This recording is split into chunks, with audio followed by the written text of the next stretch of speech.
এটা হচ্ছে তোমাদের জাভা প্রোগ্রামিং এর ফার্স্ট ভিডিও। ঠিক আছে? তো জাভা, হোয়াট ইজ জাভা? যদি প্রথমেই বলা হয় হোয়াট ইজ জাভা, তাহলে জাভা কি? জাভা হচ্ছে প্রোগ্রামিং ল্যাঙ্গুয়েজ। Programming language. ঠিক আছে? যেমন তোমরা সি, সি প্লাস প্লাস বা পাইথন করেছো, সেরকমই জাভাও একটা প্রোগ্রামিং ল্যাঙ্গুয়েজ। তো দেখে নিই যে কোনো যদি জাভা প্রোগ্রাম থাকে তাকে রান কিভাবে করব। অ্যাকচুয়ালি রান যেভাবে করা হয় সেটা খুব ইম্পর্ট্যান্ট জাভা প্রোগ্রামিং এর জন্য। তো জাভা প্রোগ্রামিং এ কি হয়, প্রথমে জাভা প্রোগ্রামিং এর কোড লেখা হয়। কোডে যে ফাইলটা সেভ হয় সেটাতে ফাইলটা সেভ করতে হয় ডট জাভা দিয়ে। ঠিক আছে? দেন কম্পাইল করার পর যখন সেই ফাইলটাকে কম্পাইল করা হয়, কম্পাইলের পরে যে এক্সিকিউটেবল ফাইলটা তৈরি হয় সেই ফাইলটার নাম হচ্ছে ফাইল নেম, দেন ক্লাস। আর এই ক্লাস ফাইলকে বলা হয় বাইট কোড। এবার এই যে রানিং প্রসেসটা, এটা সি, সি প্লাস প্লাস এর থেকে সি, এটা তোমরা ফার্স্ট সেমিস্টারে করেছো। তাহলে সি, সি থেকে কিভাবে ডিফারেন্ট সেটা বোঝার জন্যই অ্যাকচুয়ালি এটা দেখালাম। অ্যাকচুয়ালি কি হয়, এই যে ডট ক্লাস ফাইলটা ক্রিয়েট হয়েছে, এই ক্লাস ফাইলটা যদি তোমরা উইন্ডোজে রান করো, উইন্ডোজ প্ল্যাটফর্মে বা উইন্ডোজ সিস্টেমে, উইন্ডোজেও রান হবে। যদি লিনাক্সে রান করো, লিনাক্সেও রান হবে। আর যদি ম্যাকে করো, ম্যাকেও রান হবে। ঠিক আছে? তো এটাকে রান করার জন্য অ্যাকচুয়ালি উইন্ডোজে রান করার জন্য উইন্ডোজ জেভিএম দরকার, জাভা ভার্চুয়াল মেশিন। লিনাক্সে রান করার জন্য লিনাক্স জেভিএম দরকার। আর ম্যাকে রান করার জন্য ম্যাক জেভিএম ইনস্টল করতে হবে। কিন্তু যদি এই জিনিসটাই সেম সি প্রোগ্রামিং এর ক্ষেত্রে দেখা হয়, তাহলে সি প্রোগ্রামিং এ কি হয়, সোর্স কোডকে ডট সি দিয়ে সেভ করা হয়, দেন কম্পাইল করার পর ডট ইএক্সি ফাইল তৈরি হয়। যে ফাইলটা তৈরি হয় তার নাম হচ্ছে ডট ইএক্সি। আর এই ডট ইএক্সি ফাইলটা এটা শুধুমাত্র উইন্ডোজের জন্যই রানেবল। মানে কি, এই ইএক্সি ফাইলটা শুধুমাত্র উইন্ডোজেই চলবে। এটা কিন্তু লিনাক্স বা ম্যাকে রান করবে না। লিনাক্সও রান করবে না, আর ম্যাকেও রান করবে।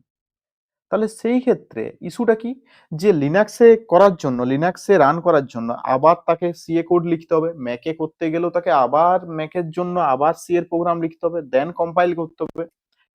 তো জাভা প্রোগ্রাম এই ইস্যুটাকে সলভ করে একটা নিউ ল্যাঙ্গুয়েজ ক্রিয়েট করলো, দ্যাট ইজ জাভা। তাহলে জাভা কম্পাইল করছে, কম্পাইল করে একটা ডট ক্লাস ফাইল ক্রিয়েট করছে। আর ডট ক্লাস ফাইল ক্রিয়েট করার পর সেটা উইন্ডোজের জন্য রান হবে, লিনাক্সের জন্য রান হবে, আর ম্যাকের জন্যও রান হবে। ঠিক আছে? এটা হচ্ছে সবচেয়ে বেস্ট অ্যাডভান্টেজ জাভার। দেন নেক্সট চলে আসি ডেফিনেশন অফ জাভা।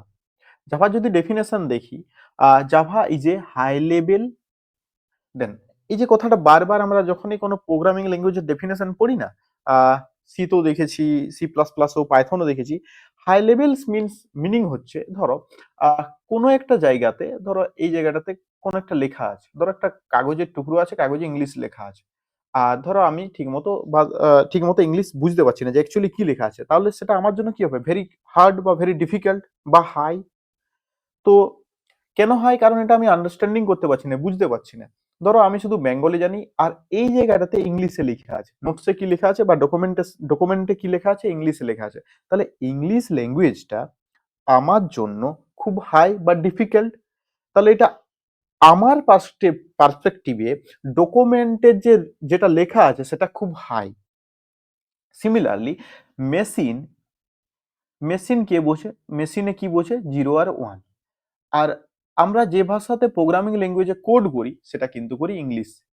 তাহলে ইংলিশটা যদি মেশিন বুঝতে চায়, তাহলে মেশিনের জন্য সেটা হার্ড, কারণ মেশিন কি বোঝে, জিরো ওয়ান। আর আমরা কি ভাষাতে কোডটা লিখি, ইংলিশ লাইক স্টেটমেন্টে। তাহলে সেটা মেশিনের জন্য ভেরি ডিফিকাল্ট অর হাই, সেজন্য বলা হয় it's a high level programming language. Then এখানে আছে অবজেক্ট ওরিয়েন্টেড, এটা তো নেক্সট তোমাদের ডিটেলস আছেই, পুরো এটা ডিটেলসে পড়ানো হবে। Then class based programming language used to develop secure, portable and scalable software application. তাহলে জাভার সাহায্যে কি করা হয়, সিকিউর করা হয়। তার মানে কি যে অ্যাপ্লিকেশনটা রেডি হবে, যে সফটওয়্যারটা বনবে সেটা সিকিউর থাকবে। পোর্টেবল মানে কি একটা সিস্টেম থেকে আরেকটা সিস্টেমে তুমি নিয়ে গেলেও সেটা রান করবে।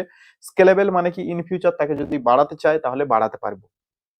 দেন দেখো এই জায়গাটাতে পয়েন্টটা, Java can run on any device, Java can run on any device, যে কোনো ডিভাইসে রান হবে, or operating system that has a Java virtual machine, সেটাতে মধ্যে যদি জাভা ভার্চুয়াল মেশিন থাকে তাহলে কিন্তু সেটা রান হবে। দেন নেক্সট, এবার তো জাভা দেখলাম, নেক্সট দেখে নিই যে হিস্টোরি অফ জাভা, জাভার হিস্টোরিটা কি। দেখো জাভা অ্যাকচুয়ালি, তাহলে তোমরা তো বুঝতে পেরে গেছো যে জাভা কি জন্য লেখা হয়েছে। অ্যাকচুয়ালি সি এর যে ইস্যুটা, সেই ইস্যুটা সলভ করা হয়েছিল কিন্তু জাভাতে। নেক্সট হিস্ট্রি অফ জাভা, যদি আমরা দেখি হিস্ট্রি, তাহলে দেখো Java develop by James Gosling and his team. Actually James Gosling কিন্তু জাভার ক্রিয়েটার, ঠিক আছে। কোথায় ক্রিয়েট করেছিল, সান মাইক্রো সিস্টেমে, ডেভেলপড সান মাইক্রো সিস্টেম, কত সালে, 1991, ঠিক আছে। বাট সেটা অফিসিয়ালি রিলিজ করে দেয়, অফিসিয়ালি রিলিজড হয় 1995-এ, ঠিক আছে। লেটার মানে তারপর সেটা অরাকেল কোম্পানি অ্যাকোয়ার করে নেয় সানস মাইক্রো সিস্টেম থেকে। যখন জাভা প্রথম ডেভেলপ হয়েছিল, জাভার নাম কিন্তু জাভা ছিল না, জাভার নাম ছিল ওক। এবার ওক কেন, যখন জেমস গসলিং আর তার টিম ল্যাঙ্গুয়েজ নিয়ে কাজ করছিল, ল্যাঙ্গুয়েজকে ক্রিয়েট করছিল, সেই সময় তাদের যে অফিসের বাইরে একটা গাছ ছিল, যে গাছটার নাম ওক ট্রি, ঠিক আছে। তো এই ওক ট্রির হিসাবেই কিন্তু সেই ল্যাঙ্গুয়েজের নাম দিয়েছিল ওক। কিন্তু পরে যখন তার রেজিস্টার মানে তাকে ট্রেডমার্ক করতে যাই, তখন দেখলো যে অলরেডি এই নামে কিন্তু রেজিস্টার আছে ট্রেডমার্ক করা। তখন তারা নামটা চেঞ্জ করলো, নামটা চেঞ্জ করে কি রাখলো, নামটা চেঞ্জ করে রাখলো জাভা। এবার প্রশ্ন আসছে হোয়াই জাভা। তখন এগেন যখন তারা কোডের উপর কাজ করছিল, মানে ল্যাঙ্গুয়েজটা বানাচ্ছিল, সেই সময় তারা কিন্তু প্রচুর কফি খেত, চা কফি, দ্যাটস টাইপ কফি। তো যে কফিটা তারা খেত, সেই কফি টার নাম ছিল জাভা কফি। সেখানে একটা পপুলার কফি, যে কফিটার নাম জাভা কফি। তো সেইখান থেকে এই যে জাভা স্টেটমেন্ট, জাভা ওয়ার্ডটাকে নিয়ে আর ল্যাঙ্গুয়েজের নাম দিল জাভা। দেখো name inspired by Java coffee. Then again জাভার যে সিম্বলটা, লোগোটা, সেটাও কিন্তু দেখবে তোমরা, দেখো চায়ের কাপের মতোই আছে, কফি কাপ লাইক। তাহলে এটা থেকে ইন্সপায়ার হয়ে কিন্তু জাভার কাজ হয়েছে। এবার দেখো এখানে লেখা আছে যে জাভা ফলোজ ওরা প্রিন্সিপাল। ওরা মিন্স কি, রাইট ওয়ান্স রান এনিওয়ার, একবার লিখো আর যে কোনো জায়গাতে রান করো। দেন কিভাবে, দেখো right Java code into dot Java, তারপর কি করা হয়, কম্পাইল ইউজিং জাভা সি, লিখে কম্পাইল করা হয় যেটা বললাম। দেন সেখান থেকে বাইট কোড জেনারেট হয়, আর বাইট কোডের নাম কি থাকে, ফাইলটার ডট ক্লাস। দেন বাইট কোডকে রান করা হয় জেভিএম দিয়ে, দেন মেশিন কোডে কনভার্ট করে দেয়। Same program run on Windows, Linux আর Mac.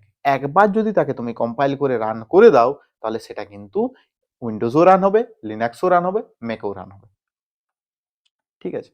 Then features of Java, এক নম্বর simple, Java is easy to learn and use because it has clear syntax and avoid complex concept like pointer. C programming এ যে pointer concept ছিল, সেই pointer কনসেপ্টকে কিন্তু Java programming এ তুলে দিয়েছে।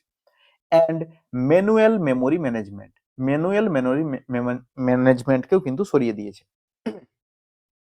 Then object oriented, Java is base on object oriented programming using class and object. এখানে কি ইউজ করা হয়, classes and objects. It supports inheritance, polymorphism, encapsulation, abstraction, which makes program reusable and easy to maintain. Next, platform independent. Java follows principle write once, run anywhere. তার মানে কি, Java program run on the JVM, so the same program works on different operating system without modification. কোনো change না করেই তুমি কিন্তু different operating সিস্টেমেও কিন্তু Java প্রোগ্রামকে run করতে পারবে। The next, secure. Java provides strong security by preventing direct memory access. তার মানে কি, জাভাতে কিন্তু ডাইরেক্ট মেমোরি অ্যাক্সেস, যেহেতু পয়েন্টার নেই তাহলে কিন্তু ডাইরেক্ট মেমোরিকে অ্যাক্সেস করতে দেবে না, using byte code verification and running program inside a secure JVM environment. ঠিক আছে, next, robust. Java is reliable because it has strong exception handling and automatic garbage collection. Automatic garbage collection মানে কি, যদি কোনো memory create করা হয় তাহলে সেটা ডিস্ট্রয় করতে গেলে সেটা অটোমেটিক্যালি ক্রিয়েট হয়ে যায়। যেমন ধরো কোনো মেমোরিকে ক্রিয়েট করলে আর সেই মেমোরিটাকে তুমি রিলিজ করে দিলে, ফ্রি করে দিলে, তাহলে সেটা তো অলরেডি থেকেই যাচ্ছে না সেখানে, কিন্তু গার্বেজ কালেকশন কি করে, সেটাকে অটোমেটিক্যালি ডিস্ট্রয় করে দেয়, which helps prevents crash and memory leaks. দেখবে এই কনসেপ্টটা সি প্রোগ্রামিং এর মধ্যে, যেখানে তোমরা ওই ফ্রি দিয়ে তাকে ফ্রি করছিলে না, আর ফ্রির পর তার ভ্যালু রিইনিশিয়ালাইজ করছিলে, সেই ক্ষেত্রে কিন্তু মেমোরি লিকের কনসেপ্টটা ছিল। তো এখন এটা ইগনোর করো, পরে যখন পড়বে ডিটেলস ক্লিয়ার হয়ে যাবে। Then multithreading. Java supports multithreading. It's allows multiple task to run simultaneously. মানে কি, অ্যাট এ টাইম তুমি মাল্টিপল কাজকে করতে পারবে, ঠিক আছে, simultaneously, which improves performance and efficiency. ঠিক আছে, then uses of Java. Java কোন কোন জায়গাতে ইউজ করা হয়? মোবাইল অ্যাপ্লিকেশন ডেভেলপমেন্টের ক্ষেত্রে, ওয়েব অ্যাপ্লিকেশন ডেভেলপমেন্টের ক্ষেত্রে, এন্টারপ্রাইজ অ্যাপ্লিকেশন ডেভেলপমেন্টের ক্ষেত্রে, ডেস্কটপ অ্যাপ্লিকেশনের ক্ষেত্রে, গেম ডেভেলপমেন্টের ক্ষেত্রে, ক্লাউড অ্যান্ড সার্ভার সাইড অ্যাপ্লিকেশনের ক্ষেত্রে, ডিস্ট্রিবিউটেড অ্যাপ্লিকেশনের ক্ষেত্রে, আর বিগ ডেটা অ্যান্ড এআই এর ক্ষেত্রেও কিন্তু তোমরা জাভাকে ইউজ করতে পারো। Then next, editions of Java. Editions of Java. Java সাধারণত তিনটা এডিশন আছে। এক নম্বর, Java SE. SE stands for standard addition.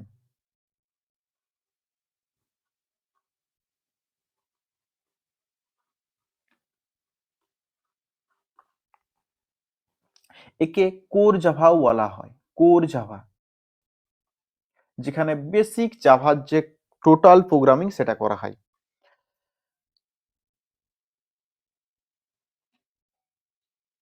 Then next, 2 নম্বর, জাভা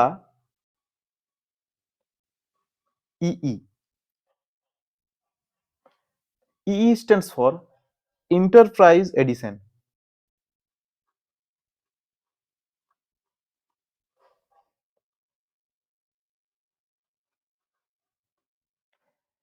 এন্টারপ্রাইজ এডিশনের ক্ষেত্রে লার্জ অ্যাপ্লিকেশন ডেভেলপমেন্টের, লাইক সার্ভারের মতো কাজ যদি করা হয়, মাল্টিপল জায়গাতে অ্যাট এ টাইম যদি কাজ করা হয় সফটওয়্যার বা অ্যাপ্লিকেশনের উপরে, তাহলে কিন্তু জাভা এন্টারপ্রাইজ এডিশন ইউজ করতে হবে। এটাকে বলা হয় অ্যাডভান্স জাভা, অ্যাডভান্স জাভা। 3 নম্বর যেটা রয়েছে সেটা হচ্ছে Java ME. ME stands for micro addition.